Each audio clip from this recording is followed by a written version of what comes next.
السلام علیکم، میں ہوں مریم خان اور آپ دیکھ رہے ہیں باغی ٹی وی۔ سب سے پہلے ہیڈ لائنز۔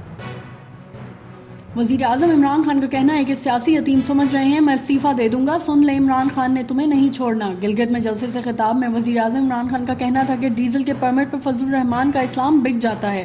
لوگ سمجھتے ہیں فضل الرحمان اسلام کا ٹھیکیدار ہے، سوشل میڈیا کا زمانہ ہے، چیزیں نہیں چھپتی، لوگ جانتے ہیں اصلیت کیا ہے۔ جے یو آئی کی مخالفت کرنے والا محمود اچکزئی بھی آ گیا۔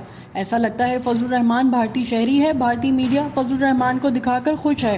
فضل الرحمان کے ہوتے ہوئے یہودیوں کی سازش کی ضرورت ہی نہیں، آپ نے جتنی مرضی دیر بیٹھنا ہے بے شک بیٹھیں، جب آپ کا کھانا ختم ہو جائے گا ہم بھجوا دیں گے، آپ کو NRO نہیں ملے گا۔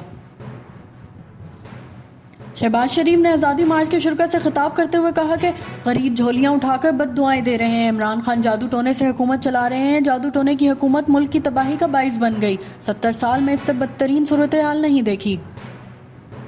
سابق وزیر اعظم میاں نواز شریف سے ملاقات کے لیے 6 سالہ ننھی بچی بھی سروسز ہسپتال پہنچی، لیکن میاں صاحب نے ملنے سے انکار کر دیا، بچی دل میں تمنائیں لیتی ہوئی واپس آ گئی۔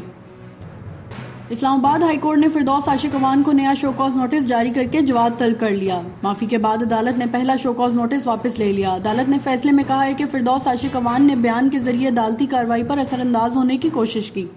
لاہور ہائی کورٹ میں سرکاری ہسپتالوں میں احتجاج اور ہڑتالوں کے خلاف درخواست دائر، جس میں موقف اختیار کیا گیا ہے کہ ڈاکٹروں کا کام ہڑتال نہیں لوگوں کا علاج کرنا ہے۔ کاروباری ہفتے کے آخری روز ڈالر کی قدر میں 10 پیسے اضافہ ہوا ہے۔ ایکسچینج کمپنیز ایسوسی ایشن کے مطابق آج ڈالر 155 روپے 80 پیسے میں فروخت ہو رہا ہے، جو کہ گزشتہ روز 155 روپے 70 پیسے میں دستیاب تھا۔ اسی طرح انٹر بینک میں ڈالر 155 روپے 80 پیسے میں فروخت ہو رہا ہے۔ گجرات کے نواحی گاؤں شیخ پور میں دربار سائیں عبد الرحیم رحمۃ اللہ علیہ کے سالانہ عرس مبارک کی تقریبات جوش و خروش سے جاری۔ دیکھیے ہمارے نمائندے فیضان ارشد کی رپورٹ۔ سندھ کی خوبصورت ثقافت اور سماجی مسائل کا احاطہ کرتی رومانوی کامیڈی فلم تلاش 15 نومبر کو سینماؤں کی زینت بنے گی۔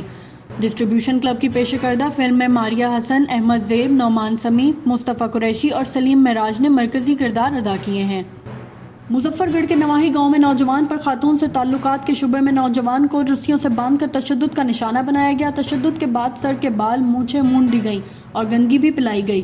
انسانیت، سوچ سلوک اور تشدد کی ویڈیو باغی ٹی وی نے حاصل کر لی۔ سابق وزیر اعظم نواز شریف کا 10 روز میں 10 کلو وزن کم ہو گیا۔ اسپتال انتظامیہ کا کہنا ہے کہ سابق وزیر اعظم نواز شریف کو اسٹیرائڈ اور شوگر کے لیے انسولین دے رہے ہیں۔ 10 روز میں نواز شریف کا وزن 108 کلو سے کم ہو کر 98 کلو تک پہنچ گیا۔ یہ تھی ہیڈ لائنز۔ مزید جاننے کے لیے ہمارے ساتھ جڑے رہیے، دیکھتے رہیے باغی ٹی وی۔